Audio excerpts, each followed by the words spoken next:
네. 네, 안녕하십니까. 이투스 네오 입시센터의 김대현 수석 연구원입니다. 처음에는 약간 좀 무거운 분위기에서 시작하다가 이제 점차 이 설명회가 진행될수록 약간 업된 느낌이 없잖아 있는데요. 사실 뭐 그렇습니다. 이제 우리가 설명회를 진행하면서 또는 이제 아침부터 또 설명회를 수강하셨던 분도 계셨을 텐데 약간의 우리가 지금 아예 그냥 암담한 상황이 아니라는 것을 좀 모두가 우리가 인지할 필요가 있는 것 같습니다. 올해 수능 역시나 어려웠습니다. 특히나 작년보다도 훨씬 더 어려웠기 때문에 참 많은 수험생들이 정말 1교시 국어가 끝나고 집에 가고 싶었다라고 토로할 정도로 참 많이 힘들었고, 그것 때문에 이제 수능 시험장을 나서면서 내가 정말 여태까지 고등학교 3년 동안 허투루 보냈나 하는 자괴감, 그리고 부모님에 대한 어떤 미안함, 이런 감정 때문에 사실 뭐 계속 지금까지 힘들어하는 아이들이 좀 적잖아 있을 거라고 저는 봅니다. 하지만 아직까지 끝난 것은 아니기에 저희가 이제 이 수능 가채점 분석 설명회에서 좀 핵심만을 집어서 이렇게 진행을 하기 때문에 이걸 보시고 좀 길을 찾는 데 있어서 보탬이 되셨으면 하는 그런 마음입니다. 자, 뭐 저희가 이제 입시 설명회를 하는 거에 있어서 이제 저희에 대한 어떤 간략한 소개가 지금 이제 PPT 슬라이드를 통해서 나오고 있는데요. 예, 뭐 여기 나와 있는 문구처럼 그렇습니다. 최대한 이제 우리가 아이들의 그런 모습들 하나하나를 떠올리면서 어떻게든 방법을 또는 해법을 한번 찾아가고자 노력합니다. 그래서 우리 뭐 어머님들 또는 아버님들과 함께 머리를 맞대서 같이 이제 이 고민하는 시간을 가져보도록 하겠습니다. 우선 첫 번째입니다. 수능 변별력 비교 분석 파트인데요. 사실 이번 설명회 같은 경우는 일반적인 그런 사설 입시 기관의 다른 설명회들처럼 뭐 아주 기초부터 수능의 응시생 숫자는 몇 명이고 또는 뭐 연도별로 어떻게 흐름은 어떻게 이런 내용들은 지금 이미 저희가 어제도 이투스에서 의학 계열이나 또는 다른 그 설명회를 진행했었고, 또 지금 이제 배부 받고 계시는 그 뭐야 정시 이제 가채점 성적 자료집이나를 통해서 충분히 또 확인할 수 있는 내용이기에 지금 오늘의 설명에는 좀 핵심만을 가지고 계속 진행하겠습니다. 우선 이제 제가 또 진행하는 데 있어서 이제 좀 주로 이제 참고하는 또는 여러분들께서도 참고하실 만한 자료집은 이제 제게 이 책자입니다. 이 책 같은 경우는 이제 오늘 설명의 주된 내용을 가지고 좀 이제 담아놓은 책자로서 같이 이제 이걸 참고하시면서 제 설명회를 들으시면 좀 이해하시는 데 있어서 큰 도움이 되리라 생각됩니다. 자, 다시 우선 수능 변별력과 관련해서는요. 이 변별력을 나타낸다는 것은 크게 이제 뭐 아이들의 어떤 주관적인 어떤 어렵고 쉽고 이런 느낌이 아니라 쉽게 말하면 표준 점수를 가지고 최고점, 1등급의 최고점이라고 하면 만점이죠. 그 만점과 이제 1등급 커트라인의 어떤 점수 격차를 통해서 얼마나 상위권들이 좀 분별이 되느냐라는 것을 통해 알 수가 있습니다. 그래서 첫 번째로 우리가 살펴보는 건 바로 국어인데요. 국어 과목 같은 경우는 지금 이제 언어와 매체와 그다음에 화법과 작문으로 올해 이제 선택형 수능 첫 해이기 때문에 두 개를 각각 한번 살펴봐야 되겠습니다. 그래서 언어와 매체의 1등급 최고점은 지금 148점, 그리고 커트라인은 130점으로 지금 추정되고 있는데요. 그 격차가 지금 18점입니다. 그리고 화법과 작문의 이제 1등급 최고점, 1등급 만점은 147점으로 지금 이투스에서는 추정하고 있으며, 그다음에 커트라인은 130점. 그래서 그 격차는 17점입니다. 이 격차가 그러면 작년에 비해서 어느 정도였느냐를 비교해 봤더니만 2021학년도 국어 같은 경우는 선택형 수능이 아니었습니다. 문과생, 이과생 모두 다 함께 봤거든요. 그때 국어 1등급 최고점과 커트라인의 격차는 13점이었습니다. 쉽게 말하면 작년에 1등급 컷과 만점의 이 격차보다 지금 올해 수능이 훨씬 더, 그것도 화법과 작문이든 언어와 매체든 막론하고 훨씬 더 크다는 것을 확인하실 수가 있습니다. 이 점을 통해서 우리가 보는 것은 국어가 난이도가 상당했구나. 이와 함께 동시에 국어 영역에서 상위권 아이들이 분별이 되겠구나. 결판이 나겠구나. 라고 이해하시면 될 것 같습니다. 그리고 수학을 한번 살펴보겠습니다. 수학의 미적분 1등급 격차, 만점과 커트라인의 격차는 미적분은 12점이었습니다. 현재 12점으로 지금 추정하고 있는 거죠, 정확하게는. 그리고 기하는 11점. 그리고 확률과 통계는 9점으로 현재 추정하고 있습니다. 근데 이 수치도 작년과 한번 비교해 봤더니만 작년 수학 가형의 표준 점수 1등급 최고점은 137점이었고 1등급 컷은 130점. 그 격차가 7점이었습니다. 수학 나형 같은 경우도 6점이었고요. 그러면 작년 수학의 가나형 막론하고 올해 수학의 모든 그 선택 과목들의 1등급 만점과 커트라인의 최고 이 표준 점수 격차가 큰 걸 보시면 아, 수학도 만만치 않은 난이도였구나. 그렇다면 국어와 수학 이 1등급만 놓고 보더라도 그 안에서 엄청난 분별이 이루어질 텐데 특히나 이번 강의에서 핵심은 어이치 한약수 같은 경우는 제대로 아이들이 정말 분별을 할 수 있는 성적대가 나눠질 수 있는 그야말로 같은 1등급 안에서도 표준 점수가 몇 점이냐에 따라서 1점이냐 2점이냐 이 차이에 따라서도 합격과 불합격이 갈리게 되는 상황이라고 말씀드리겠습니다. 그리고 그 외에 이제 2등급, 3등급부터는 굳이 제가 살펴볼 필요가 없다라고 저는 생각합니다. 이번 강의의 어떠한 그 대학 라인대를 감안을 했을 때 말이죠. 그래도 2등급을 한번 살펴보면 이제 국어 같은 경우는 이제 2등급의 최고점과 커트라인의 격차가 6점이고요. 이는 작년에 5점이라는 격차보다도 한 1점 가량 더 큰 간격이라고 말씀드리겠습니다. 그리고 수학 같은 경우는 지금 미적분 기하 확통 이 2등급의 만점과 그다음에 커트라인의 격차가 지금 8점으로 나타나고 있습니다. 아직까지 현재 상황에서 추정치이기 때문에 이는 언제든지 간에 바뀔 수 있음을 미리 알려드립니다. 그래서 수학 같은 경우 작년에 6점, 수학 가형이 6점, 나형이 4점의 격차를 보였던 것보다 훨씬 더 지금은 8점이라는 차이를 두고 있다면 사실 이거는 미적분 기하뿐만 아니라 확통, 문과 같은 경우 심지어 2배 정도 변별을 가지고 있다라고 말씀드리겠습니다. 자, 이어서 이제 자연계열 수능 영역별 중요도 바로 한번 이야기를 좀 진행을 해보고자 합니다. 이 자연계열 수능의 그 영역별 중요도는 쉽게 말하면 각 대학별로 국어 반영 비율이 높거나 낮은 대학을 살펴보는 겁니다. 입장에서는. 그래서 영향력이 크다는 말은 국어의 반영 비율이 크다는 이야기겠고요. 그 다음에 국어의 영향력이 최저, 낮다는 이야기는 국어의 반영 비율이 당연히 적다는 거겠죠. 그러면 가장 큰 대학은 뭐 이제 서강대학교를 꼽을 수 있겠고 서강대학교 같은 경우는 지금 이제 국어의 반영 비율도 높지만 수학의 반영 비율도 만만치 않게 또는 그 이상으로 높다라는 점을 함께 확인하실 수 있습니다. 그리고 이제 고대, 세종대, 숙명여자대학교가 이제 그 뒤를 따르고 있습니다. 그리고 하위 국어의 반영 비중이 낮은 대학의 하위 그룹에서는 이제 뭐 성신여대나 서경대나 그다음에 뭐 세종대 등이 있음을 확인할 수 있습니다. 그리고 수학입니다.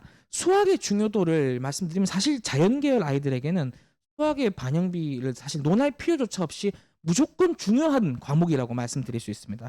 근데 그 중에서도 수학 반영 비율이 높은 대학이 있으니 바로 뭐 숙명여대 수학과나 통계학과 그리고 서강대나 성대, 중대 등을 꼽을 수 있겠습니다. 이 대학들은 거의 다 뭐 40% 이상이라고 보시면 되겠고요.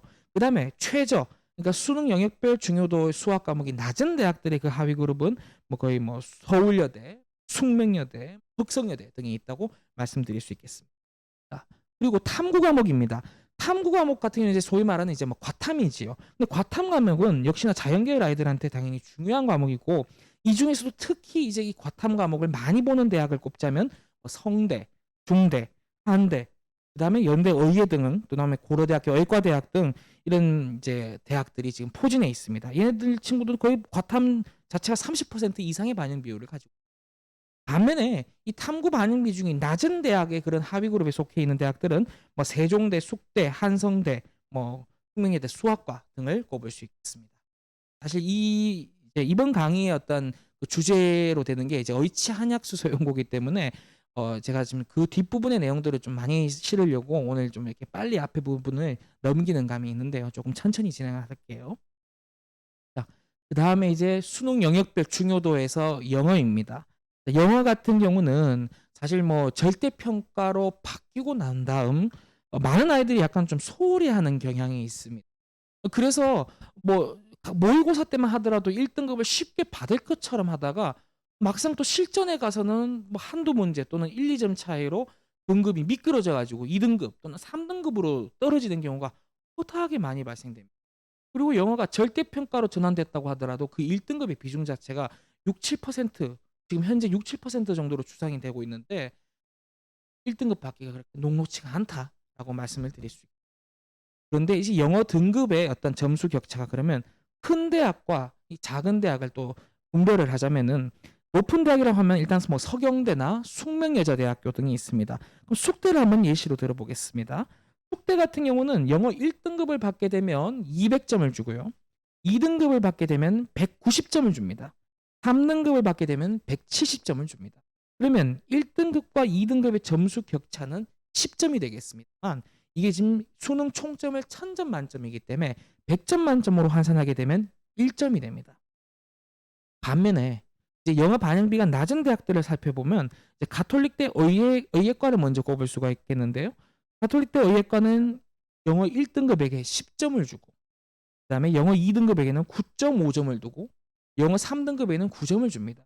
근데 이 반영비 자체가 수능 총점을 1000점 만점으로 했을 때 10점, 9.5, 9점이기 때문에 1, 2등급 간의 점수 차는 0.5라 하지만 100점 만점으로 한 사람은 또 0.1점. 어찌 보면은 굉장히 적고 적은 수치라고 말씀드릴 수 있습니다. 그리고 서울대나 서강대 등이 있는데요.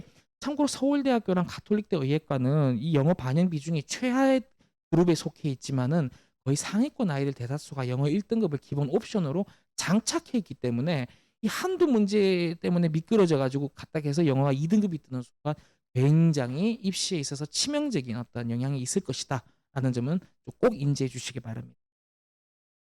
자, 이어서 이제 뭐 정시면서 바로 의치 한약수 쪽 이야기를 먼저 들어가 보고자 합니다. 근데 의치 한약수 이 자료 제가 지금 이제 데스크에서 나눠줬던 이 자료집에도 의치 한약수 표가 있는데 굉장히 눈이 아픕니다. 저도 이거 글씨가 저도 제가 작성했지만 눈에 잘 안 보입니다. 그래서 제가 좀 추가적인 어떤 슬라이드를 하나 추가를 좀 만들어서 올렸습니다. 뭐냐면요. 바로 이겁니다. 딴 거 없고 그냥 의치한약수 이번 입시에서 주목해야 될 점들을 좀 몇 가지 꼽아봤습니다. 그 첫 번째가 건국대학교 의대의 등장입니다. 여태까지 건대 의대가 이 정시에서도 등장하지 않았고 존재하지 않았지만은 이번에 의예과를 건국대 글로컬 캠퍼스에서 신설하는 덕분에 이번에 첫 모집을 실시하게 됐습니다. 그 모집 인원 같은 경우도 사실 여기 지금 저희 여기 모집 요강 안에 모집 요강이다 정시 자료집 안에 들어가 있습니다만은 굉장히 작은 글씨로 돼 있어서 건국대 글로컬이 있는지 없는지도 모르는 부모님들이 좀 태반입니다. 그래서 건대가 일단 새로 들어왔다라는 정도로만 인지를 해주시면 좋겠고요. 그다음 두 번째는 연세대학교 의대가 면접이 반영하는 식으로 바뀌었다는 겁니다. 연세대학교 의대. 예전 같았으면 뭐 보통 의대가 뭐 PF, 그러니까 패스 앤 페일로만 하는데 이 친구들은 실제로 반영비에 산입을 해서 이 반영 면접의 반영 그 중요도가 상당히 높아졌다라고 말씀드릴 수 있겠습니다. 그리고 세 번째가 고신대 의대 영어 1등급 폐지입니다. 여태까지 고신대학교 의대과는요. 영어 1등급을 필수로 하고 있었습니다. 쉽게 말하면 영어 까딱해서 2등급 뜨는 순간 고신대 의대도 못 간다라고 이해하시면 될 것 같습니다. 그래서 이제 고신대 의대 입장에서도 사실 영어 1, 2등급 아이들 이렇게 막 가려내는 거는 아마 대학 입장에서도 사실 보내죠. 왜냐하면 국어나 수학 더 잘하고 뭐 과탐 더 잘하는 아이들을 뽑는 게 그래도 낫지 영어 1등급이라는 제한을 거는 바람에 지원자들로서도 굉장히 선택에 제한이 있었는데 이번에 이거를 폐지해서 영어 등급별로 이제 점수가 부여되는 식으로 됐습니다. 자, 그리고 목포대 약대 기상천외한 정시 모집 계획인데요. 목포대 약대 모집 요강 물론 여기 정시 자료집에도 좀 깨알같이 되어 있지만은 이 목포대 약대가 국어, 영어 중 한 개 과목을 선택 방영하게 됩니다. 그러니까 약간 이 국어가 올해 많이 어려웠지 않았습니까? 그러면은 국어 성적이 부족하면서 그러다 의대를 꿈꿔 와서 수학, 영어, 과학은 굉장히 난 잘했단 말이야. 그러면은 영어 성적으로 대체해 가지고 국어는 그냥 없애버리고 지원할 수 있다는 이야기입니다. 그런데 이런 아이들이 어디 한두 명이겠습니까? 사실 올해같이 국어가 굉장한 난이도를 보였던 상황에서는 아마 하다간 이 목포대 약대가 이 폭발하는 경쟁률이 폭발하는 현상도 충분히 있을 수 있다라는 점 유의하시기 바랍니다. 게다가 뭐 수학, 미적과 기하를 본 친구에는 5% 가산점이 붙고 또 과탐을 응시하면 5% 가산점이 붙습니다. 이 가산점이 붙는다는 말 속에는 뭐가 있냐면은 지원자들 중에 확통을 보고 사탑을 봐도 지원이 가능하다는 이야기입니다. 그러니까 문과든 이과든 막론하고 국어를 망친이든 영어를 망친이든 막론하고 모두 모아라 얘들아 이겁니다. 굉장히 유의하셔야 되겠죠. 그래서 목포대 약대 아우 저 어떻게 멀리까지 가냐 하겠지만 아마 제가 봤을 때 입시 결과 상당히 폭발할 것으로 예상되므로 유의하시기 바랍니다. 그다음에 대구대 한의대가 이제부터는 탐구 전 과목을 반영합니다. 여태까지는 대구대 한의대가 탐구를 한 과목만 반영을 했거든요. 우리 뭐 과탐 올해도 사실 과탐 난이도가 좀 있었는데 뭐 과탐 두 과목을 모두 다 잘 보면 얼마나 좋겠습니까마는 한 과목을 미끄러져 가지고 다른 한 과목을 예를 들어 뭐 4등급, 3등급 뜨는 아이들도 간혹가다 있습니다.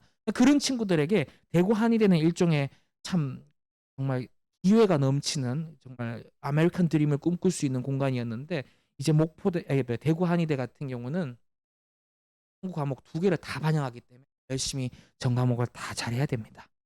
자, 그래서 또 한 가지. 그럼 아직까지도 혹시나 탐구 한 과목을 보는 의치 한약수가 있을까? 예, 있습니다. 자, 여기 보시면은 아직까지도 내 탐구 한 과목을 망쳤는데도 내가 갈 수 있다라는 의치 한약수가 아직 남아 있습니다. 일단은 대구 가톨릭대 의예과가 있고요. 대구 가톨릭대 약학과가 있습니다. 대구 가톨릭대학교 같은 경우는 지금 반영비를 제가 한번 말씀드릴게요. 국어 의예과부터요. 국어는 25%, 수학은 40%, 탐구는 20%, 영어는 15%에 이제 영어 1등급 200점, 2등급 180점, 3등급 160점, 20점 격차면 조금 상당한 편입니다. 영어에 대해서. 근데 탐구 과목을 과탐으로 해서 한 과목만 반영합니다. 한 과목 망쳐도 다른 한 과목 압도적으로 잘하면 물론 그 전제는 앞에 국수형 다 잘해야 되겠죠.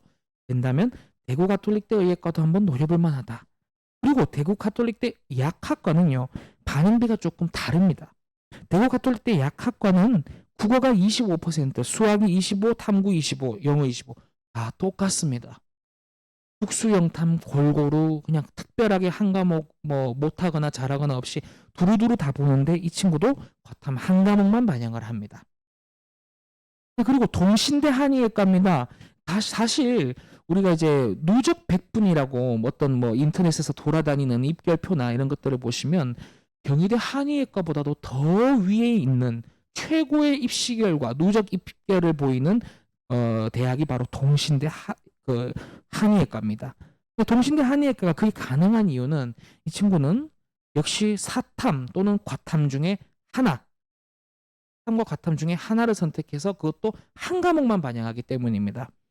그리고 이 친구는 반영 비율을 보시면요. 국어 25, 수학 25, 탐구 20, 영어 20입니다. 얘네도 그렇게 뭐 편차가 심하거나 그러지도 않고 골고루 적당히 잘 보면서 탐구 한 과목을 반영하기 때문에 의외로 입시 결과가 높은 측면이 있고요. 무엇보다도 그 성적을 활용하는 지표가 100분입니다. 표준 점수를 보는 대학이 아니라 100분위를 보는 대학입니다. 그렇기 때문에 이 점 유의하시기 바랍니다. 게다가 확통도 반영합니다. 쉽게 말하면 문과 친구들도 확통에서 100분위만 높아버리면 충분히 대구 한의대학교 대구 한의대래 동신대 한의학과 갈 수 있다. 예, 라고 말씀드리겠습니다. 그리고 아까 말씀드렸다시피 뭐 목포대 이제 약학과 같은 경우도 이 지금 뭐 사탐, 과탐 중에 하나를 택해서 그 중에 한 과목만 성취해도 갈 수 있는 대학 중 하나로 말씀드리겠습니다. 물론 이제 뭐 세부적으로 가산점 같은 게 있습니다. 수학, 미적이나 기하를 응시했을 경우에는 또 10% 가산점이 붙고요. 과탐을 응시하면 또 5% 가산점이 붙는데 이 정도 가산점이면 쉽게 말하면 나 이과생들 뽑겠다는 이야기입니다. 문과생들 얼씬도 하지 마라. 그 이야기죠. 자, 그리고 36대 약학과입니다. 36대 약학과가 사실 이제 인서울에 있는 그 약학과 중에서도 조금 하위에 속하는 약학과인데요. 특히나 남학생들 같은 경우 약대를 가려고 하면 거의 인서울의 대다수가 여대에 들어가 있기 때문에 좀 약간 역차별 같은 이런 말 하면 또 논란이 되려나? 하여튼 그런 걸 봤습니다. 왜냐면 뭐 가려고 하면 거의 다 여대 약대이기 때문에. 그래서 이제 그야말로 이제 하위에 있는 36대 약학과는 그래도 여대가 아니기 때문에 남학생들로서는 좀 인서울 마지노선 뭐 약대라고 보시면 되는데 이 친구도 지금 사탐 또는 과탐 중에 한 개를 응시해서 그 한 과목만 반영을 합니다. 특히나 이 36대 약학과도 그 수학 영역의 선택 과목이 확통 또는 미적, 기하 이 셋 중에 하나를 이렇게 열려놓아 있고 하지만 실질적으로는 이 미적 기하의 가산점을 갖다 붙이기 때문에 역시나 문과생들이 가기에는 참 힘든 약대가 되지 않을까 이렇게 예상해 보고 있습니다. 그리고 이어서 이제 순천대약학과입니다. 아니, 순천대약학과란다. 그건 아니고 조선대학교입니다. 조선대학교 같은 경우는 이제 과탐 한 과목을 모든 거의 뭐 의예과든 치의학과든 약학과든 간에 다 지금 과탐 한 과목만 보고 있습니다. 그래서 의외로 이제 조선대학교 같은 경우가 또 경쟁이 사실 치열합니다. 게다가 이 보는 반영하는 지표가 또 100분이기 때문에 어찌 보면은 100분위만 높아버리면은 조선대학교 의예과나 또는 뭐 치대나 그다음에 약대를 가는 데 있어서 굉장히 좀 큰 메리트가 있습니다. 그 대신에 경쟁은 치열합니다. 그래서 이들 대학들이 언뜻 봤을 때 와 탐구 한 과목만 본다 또는 와 100분위만 본다라고 해서 결코 만만하게 취급할 게 아니라 정작 의치 한약수 입시를 치를 적에는 야, 이게 자칫하다가는 폭탄이 될 수 있겠구나라는 점을 유의하시고 이제 준비를 하시면 약대 또는 뭐 의치 한약수 입시를 준비하시면 될 것 같습니다. 그리고 사실 여기에 지금 제가 뭐 너무 당연해서 여기에도 그렇게 넣지를 않았는데요. 올해 이제 약대가 신설해서 이제 첫 모집을 합니다. 오랜만에 모집을 합니다. 사실 2008학년도가 마지막 아마 입시였나 그랬을 겁니다. 그럼 약대가 들어오게 되면은 기존의 의치 한약수의 서열 구도 또는 뭐 입시 결과의 배치에 대해서 큰 변화가 생기게 됩니다. 특히나 이 약대가 상위권 약대의 그 입시 결과는 거의 뭐 한의학과랑도 거의 뭐 맞먹는데 또 하위권에 있는 약대들, 지역에 있는 약대들 같은 경우는 아마 실제 입시 결과상으로는 그냥 좋게 일단 연대, 고대, 공대는 물론이고 뭐 성대, 한대, 공대까지도 내려올 수 있지 않을까라고 저는 조심스럽게 예측을 합니다. 물론 올해 첫 해라서 뚜껑은 열어봐야 알겠지만은 이제 워낙에 스펙트럼이 넓은 약대이기에 지금으로서는 일단 아마 그 정도로 배치를 해두는 게 맞을 듯 싶습니다. 그래서 이어서 제가 이제 보여드리는 것은 저희가 지금 현재 뭐 자연계 배치표입니다. 이 기준 자체가 지금 원점수로 한 배치표인데요.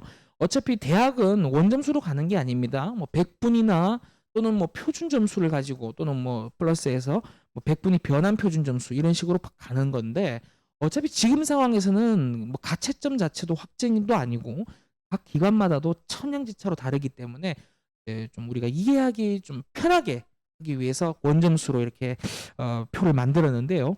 보시면 의예과 같은 경우는 당연히 그 위에 있는 꼬리 쪽, 이게 윗꼬리 같은 경우는 거의 연세대 의예과 정도로 이해하시면 될 것 같고요. 그리고 이제 몸통이 시작되는 부분은 그때부터는 아마 뭐 이제 가톨릭대나 성균관대 정도로 이해하시면 될 것 같습니다. 반면에 또 밑에 아래 꼬랑지로 달린 거는 이제 보통 우리가 고신대 의예과를 예로 들 수 있겠고 다시 그 위에 몸통은 이제 지거국 의대라고 생각하시면 됩니다.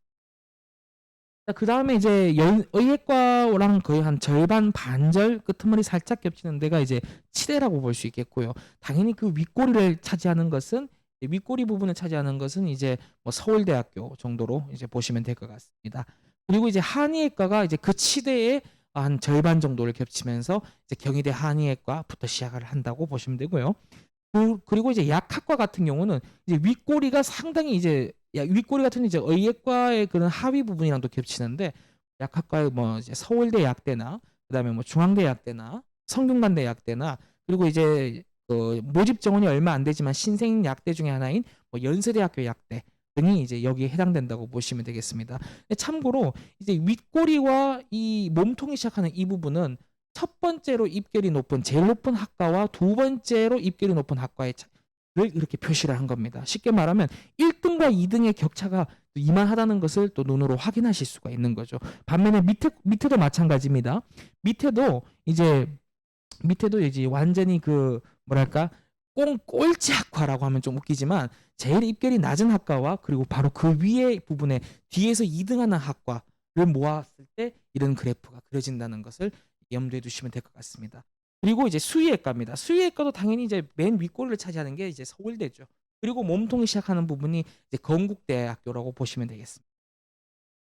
그리고 이제 서울대학교, 연대, 고대가 이렇게 배치 점수상으로는 이렇게 이제 나와 있지만 사실 이제 배치표와 또 실제 입시 결과와는 조금의 차이가 있다는 것은 좀 이해하실 필요가 있겠습니다. 배치 점수 같은 경우는 일종의 참고용으로 이제 뭐 수험생들에게 제시하는 일종의 표지만 실제 입시 결과는 워낙에 많은 그런 변수들 탓에 보통 서울대학교 같은 경우가 거의 의예과랑 거의 겹치는 일은 아주 잘 없지 않겠나 이렇게 보고 있습니다. 게다가 약학과가 이번에 선발함으로써 보통 우리가 알고 있던 서울대나 연대, 고대의 어떤 입시 결과가 실제보다 더 많이 하락할 여지도 충분히 있다라는 점을 말씀드립니다.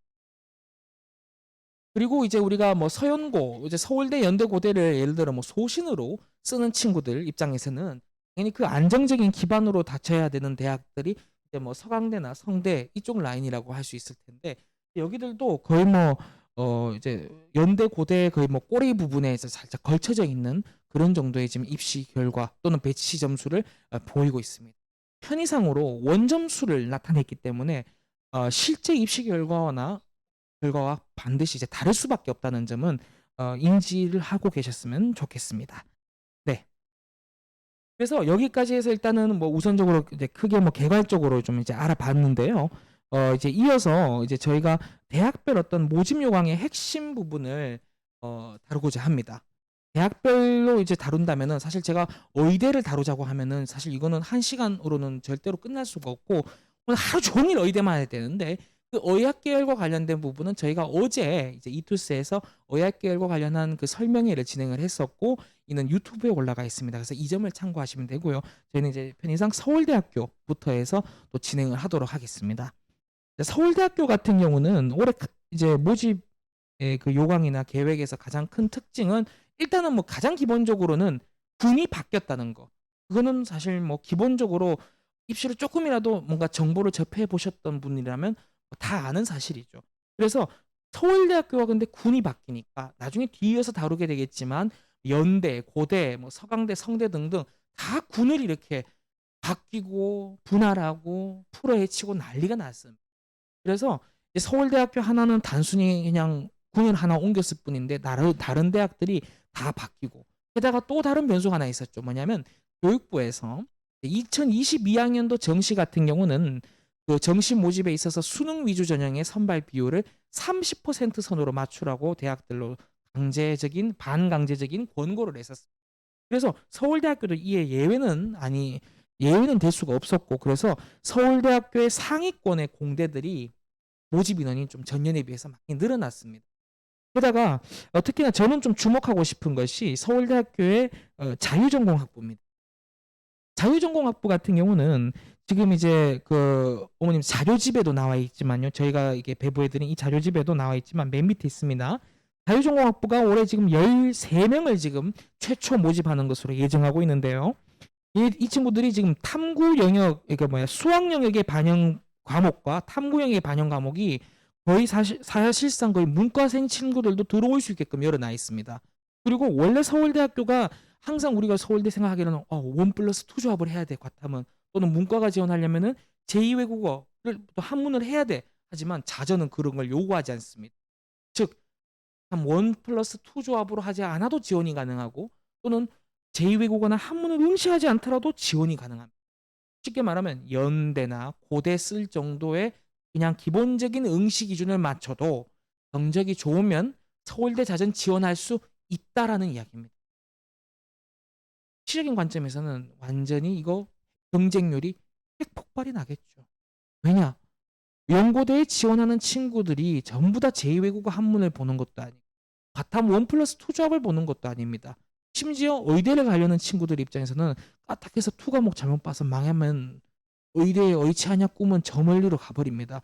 그렇기 때문에 2 과목을 일부러 회피해서 시험을 응시하는 자연계열 학생들도 적지 않이 있는데 마침 서울대학교가 이렇게 여기 지금 PPT상으로 나와 있지 않지만 자료집에서는 확인할 수 있듯이 이렇게 수학 영역의 선택 과목은 확통도 되고 미적도 되고 기하도 되고 게다가 탐구 영역의 선택 과목은 그야말로 사탐도 되고 과탐도 되고 대신에 부가적인 아무 조건이 없다는 거. 그렇다면은 이들에게는 그야말로 충분히 소신 지원, 한번 원서 한 장 서울대 한번 써보자라고 할 수 있는 동기가 되겠습니다. 그래서 제가 봤을 때는 올해 서울대학교 자유전공 같은 경우는 굉장히 우리가 유의해야 될 학과다. 만만하다고 착각해서는 결코 안 된다라고 말씀드릴 수 있겠습니다.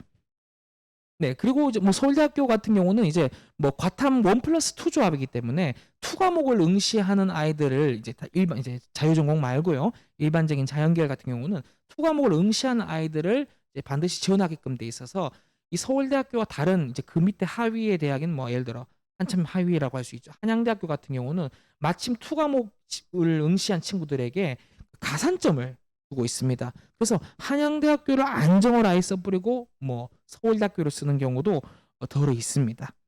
그리고 이제 뭐 서울대학교 뭐 의대나 치대나 약대 경쟁이 치열하다는 것은 뭐 자명한 사실이고 의외로 서울대학교 약대가 그렇게 많은 모집 인원을 할당하고 있지 않기 때문에 역시나 이번에 신설했지만 경쟁률을 만만치 않을 것이다라고 뭐 말씀드리겠습니다. 다만 이 이제 과탐의 경우는 이 투 과목을 지금 응시하는 학생 수나 이런 게 저조하기 때문에 아마 올해 입결 같은 경우는 전체적인 그 자연계열 입결은 당연히 작년보다 떨어질 수밖에 없다는 것은 인지하고 계셨으면 좋겠고요.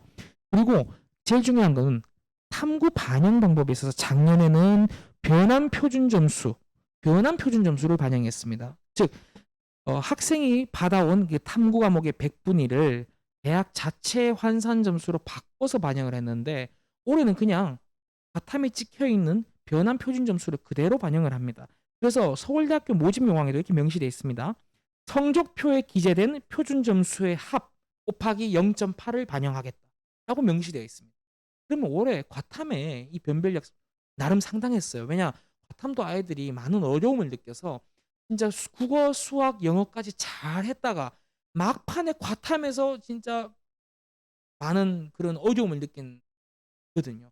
그 친구들 입장에서는 그래도 나름 과탐에 정말 그 변별력을 갖췄다는 의미에서 이제 표준 변수가 좀 높게 나온다면은 그래도 서울대학교의 가능성이 있다. 특히나 이 투 과목은 응시자 자체가 저조하기 때문에 정말 소신으로 한번 지원해 본다면은 충분히 저는 해볼 만하다라고 말씀드리겠습니다. 자, 그리고 연세대학교입니다. 연세대학교 같은 경우는 이제 역시나 뭐 서울대 그 아래에 있는 그 대학으로서 뭐 그런 말 하면 좀 위험할 수도 있겠지만은 연세대학교의 먼저 반영비를 한번 살펴보겠습니다. 자연계열의 반영비는 국어 200점, 수학 300점, 영어 100점, 탐구 과탐이지만 300점입니다. 이건 이제 연세대학교 정시 모집 요강에 그대로 명시되어 있고 여기서 이 친구들 국어, 수학, 영어, 탐구를 합하면은 1000점이 아니라 900점입니다. 그래서 1000점으로 다시 환산을 시켜서 점수를 반영합니다. 그런데 연세대학교 같은 경우도 당연히 서울대학교처럼 정시 모집의 인원이 전체적으로 다 늘어났습니다. 특히나 전기전자 같은 경우는 작년보다 15명 가량이 늘어난 77명을 지금 정시 모집 예정으로 최초 모집 인원으로 되어 있고요.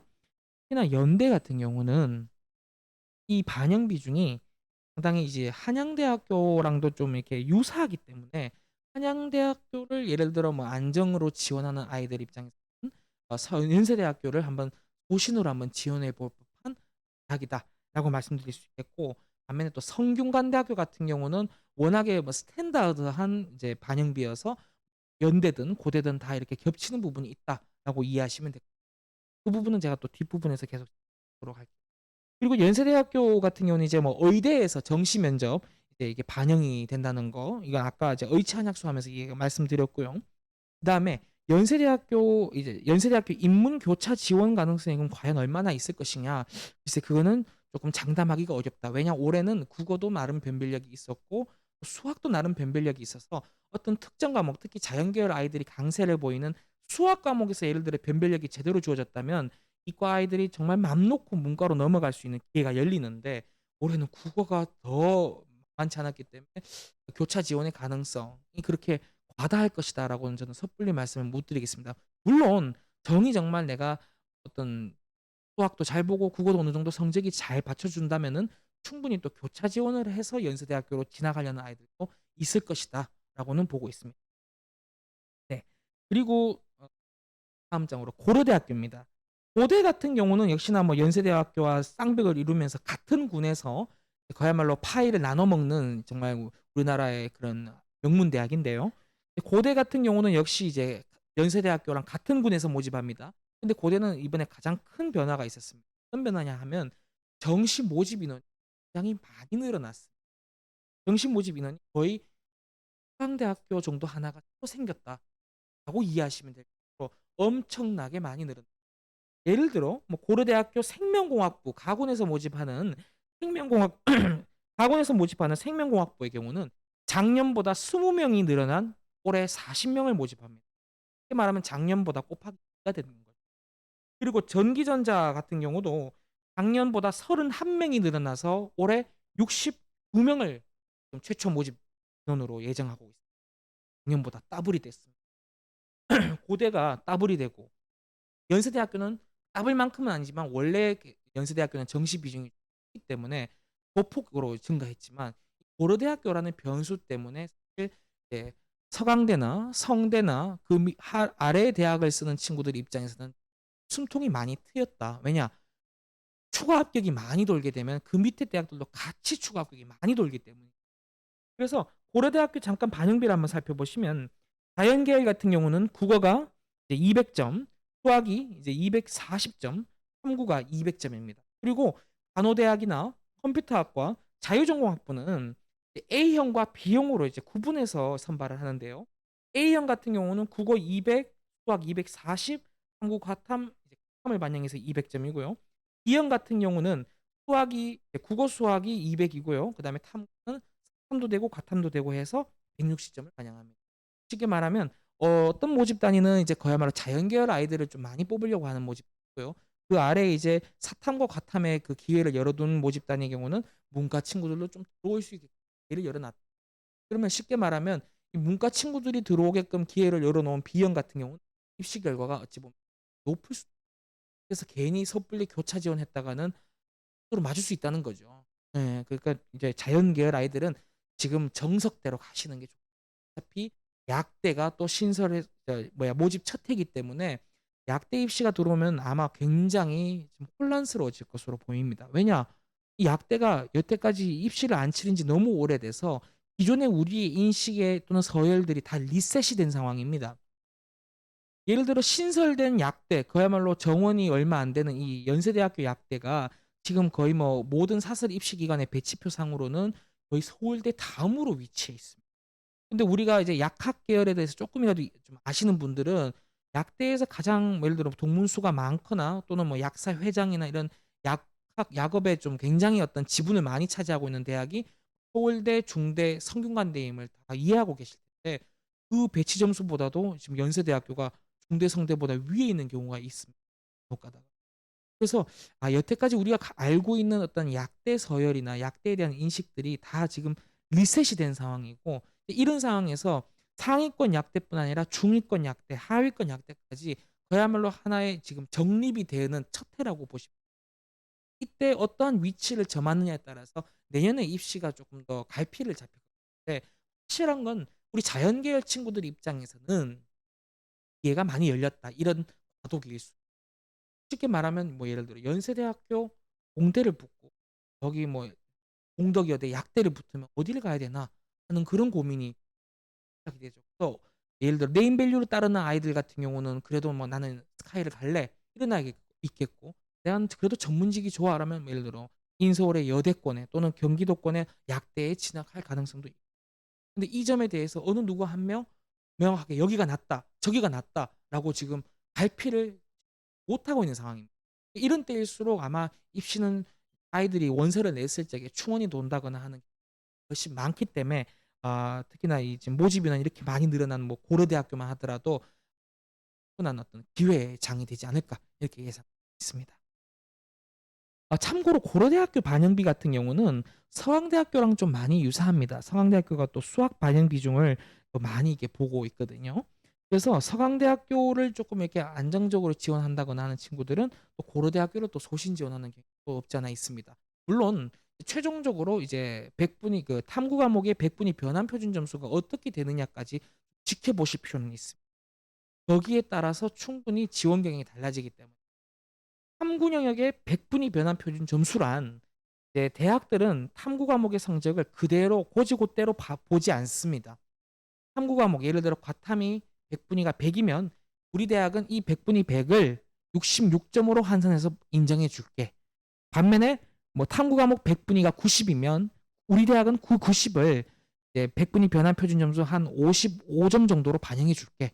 이렇게 대학 자체 점수를 도입을 해서 그 과탐의 성적표에 찍힌 100분위를 변환해서 반영을 합니다. 근데 문제는 그 변환해서 반영하는 이 100분위 변환 표준 점수가 모집 요강에는 공지가 되지 않는다는 점입니다. 이게 맹점입니다. 언제 보통 공지가 되냐면 원서 접수하기 한 2주 전, 짧게는 일주일 전에 공개가 됩니다.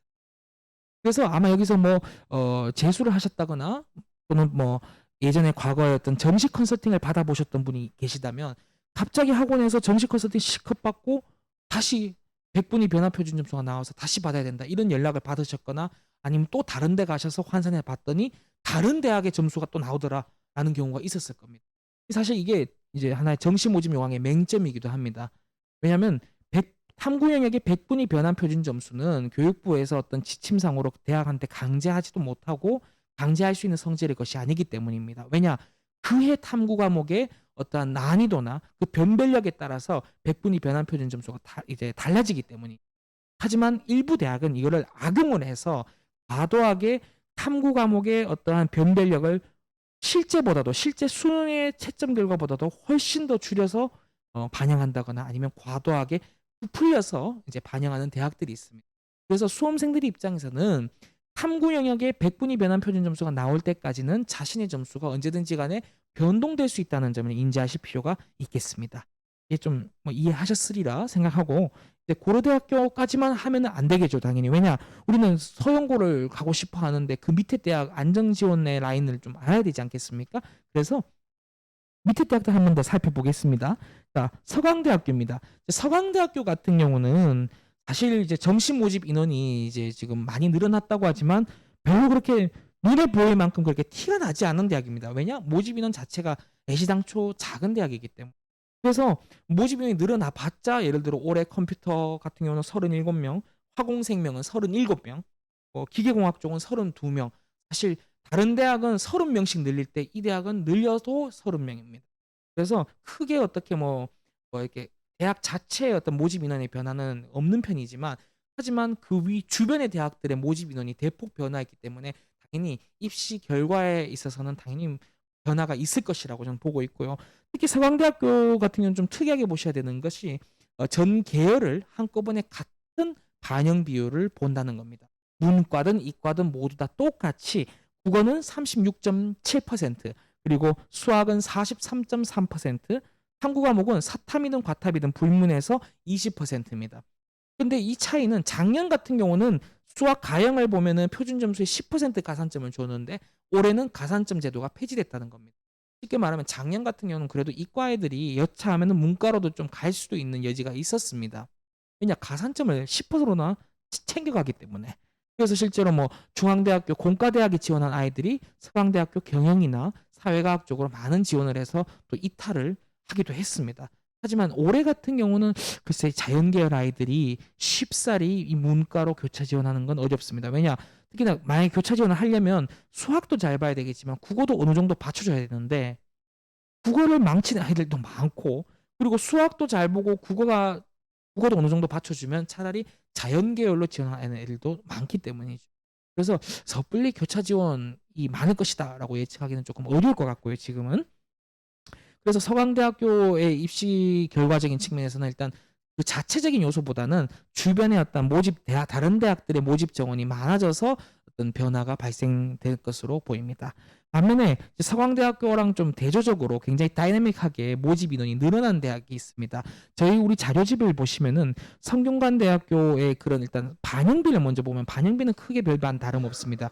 굉장히 스탠다드하고 클래시컬하고 굉장히 온건한 반영비를 가지고 오랫동안 유지해왔던. 그런데 문제는 성대가 모집 인원을 너무 많이 늘렸다는 겁니다. 예를 들어 나군에서 뽑는 자연과학 계열 같은 경우는 작년보다 40명이 늘어난 144명을 뽑게 돼 있습니다. 이게 최초 모집 인원 기준입니다. 최종 모집 인원은 수시가 다 끝나고 2월 인원이 합산돼서 최종적으로 확정이 되는데 아마 이는 더 실제 지금 현재 최초 모집 인원보다 더 많을 것으로 당연히 예측이 되고요. 그리고 나군의 공학 계열 같은 경우는 작년보다 53명이 더 많습니다. 그래서 279명을 지금 뽑을 것으로 예정되고 있습니다. 그래서 이 성대 같은 경우는 그야말로 한 개의 학과가 각각에 더 추가되는 것처럼 모집 인원이 많이 늘어나서 어찌 보면은 '성대가 많은 수험생들을 좀 흡수할 수 있는 가능성이 있겠구나. 하지만 충원 역시도 만만치 않게 돌 것이다.' 그래서 만약에 연대나 고대를 소신 지원하는 친구들 입장에서는 성균관대학교를 한번 안정적으로 지원을 하는 것을 우리가 주저하지 않을 이유가 없다라고 저는 말씀드리고 싶습니다. 물론 이제 반영 비율, 이 수능 과목별 반영 비율을 보시면 이거랑 안 맞으면서 일부러 성대를 지원하실 필요는 없습니다만은 이제 성균관대학교는 국어가 25%, 수학이 40%, 그리고 과탐이 35%를 반영하는 아주 스탠다드 반영비를 가지고 있습니다. 그리고 이어서 이제 한양대학교입니다. 한양대학교 같은 경우는 이제 뭐 반영비나 이런 것들도 전년도와 거의 뭐 별다름이 없고, 그리고 학과의 어떤 그 변화도 딱 작년에서 뽑았던 것에 군이 그냥 그대로 바뀌었을 뿐입니다. 굉장히 온건하게 바뀌었다라고 저는 보고 있고요. 다만 이제 학과별로 모집 인원의 차이, 또 모집 인원의 증감은 좀 있습니다. 예를 들어 작년 같은 경우는 데이터 사이언스 학과랑 심리뇌학과가 이제 각각 별개로 뽑았던 반면, 올해는 이게 데이터 사이언스 학부로 통합을 해서 30명을 모집하고요. 그리고 오랜만에 이제 간호학과나 국제학과가 2014학년도 정시 이후로 돌아와서 정시에서 이제 다시 모집을 시작했습니다. 근데 뭐 간호나 뭐 국제 같은 경우는 우리랑 크게 관련은 없고요. 그리고 이제 뭐 모집 인원 보시면 뭐 나군에 뽑는 기계공학과 같은 경우는 작년보다 23명 가량이 늘어난 69명을 지금 모집할 계획입니다. 그리고 신소재공학부도 나군에 있는데요. 작년보다 21명이 더 늘어나서 올해 41명을 모집할 예정입니다. 그래서 한양대학교 역시도 모집 인원이 전체적으로 다 증가는 했습니다만은 어떤 반영비상으로 어떻게 큰 차이는 없다. 여전히 뭐 특과목에 대한 가산 유효하게 부여하고 있습니다.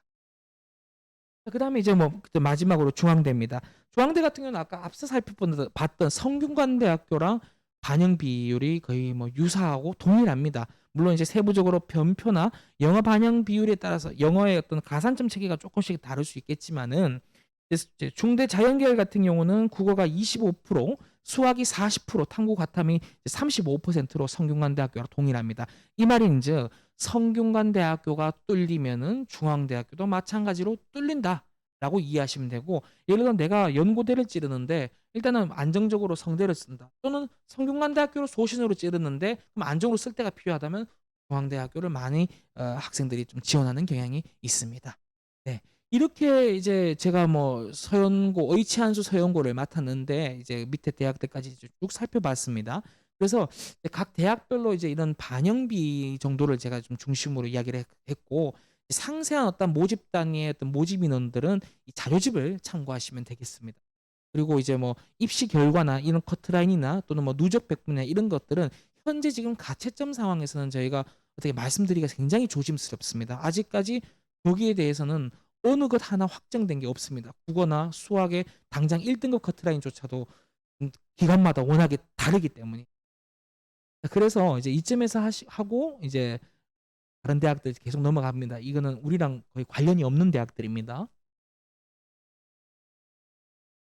그래서 이제 뭐 수능 지원 조합, 어둠 속 나의 빛이라고 해서 좀 간략하게 어떤 지원 조합에 대한 표를 좀 정리를 해서 보여드리고자 합니다.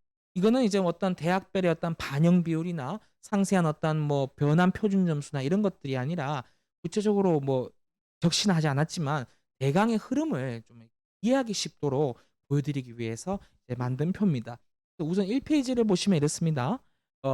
예를 들어 가군에 의치한 약수를 쓰는 친구들은 나군에 뭐 서울대학교 성적이 좋으면 서울대학교로 쓰겠지만, 정말 약대 같은 경우는 스펙트럼 자체가 넓기 때문에 나군에서 서강대나 성대까지도 내려온다는 이야기. 특히나 성균관대학교 같은 경우는 모집 인원 자체가 워낙에 크기 때문에 그야말로 안정적으로 박는 데 있어서는 편안함이 있다라고 말했고요. 반면에 이제 뭐 예를 들어 연세대 고려대를 좀 위로 쓴다라는 친구들은 무조건 이제 서강대나 성대, 한대, 중대를 안정으로 꼭 박을 필요가 있다라는 점을 말씀드립니다. 또 그리고 이제 다음 칸 슬라이드 같은 경우는 잠깐 언급하자면, 예를 들어 내가 나군에 서강대, 성대, 한대 정도를 내가 나군에 좀 소신해서 찌른다면은 가군에는 당연히 안정적으로 경희대나 시립대나 이제 건대 정도를 좀 안정으로 써야 될 필요가 있다. 하지만 이제 대다수 학생들은 이제 어떻게 성적이 되든 안 되든 뭐 반드시 안정으로 하기보다는 그래도 한번 한 번 더 입시를 한번 치러 볼 의향이 있다면은 또 모험으로 또 쓰는 경향이 있어서 이 개인별 어떠한 편차까지 제가 다 이렇게 고려하지는 못했다는 점을 미리 말씀드립니다. 네. 이렇게 보시고요. 저희의 슬라이드는 사실상 여기까지입니다. 그래서 어 예, 끝으로 이제 뭐 마지막 멘트로 등불을 밝혀 어둠을 조금 내몰고라고 이렇게 넣어놨는데 사실 그렇습니다. 지금 입시철에서 많이 혼란스럽고 어렵겠지만 이제 무턱대고 이제 뭐 입시학원이나 이런 데 가서 컨설팅이나 이런 건 받지 마시고 최대한 본인 스스로가 어떻게 입시가 돌아가는구나. 그리고 대학별로 우리한테 유리한 반영비는 무엇이냐 정도는 인지를 하시고 예를 들어 마지막 수단으로 어떻게 도움을 얻든지 조언을 구하시든지 하셨으면 좋겠습니다. 사실 인터넷상에도 방법이 많아요. 모의 지원 프로그램이나 널려 있는 게 입시에 대한 정보들인데 문제는 이게 다 우리 머릿속에 다 기억을 못 한다는 거죠. 그래서 여기 지금 나눠드렸던 어떤 자료집 한번 꼼꼼히 살펴보시고 이제 뭐 배치표도 한번 참고를 하시면서 스스로 공부하시는데 큰 힘이 되길 바랍니다. 오늘 여기까지입니다. 김대현이었습니다.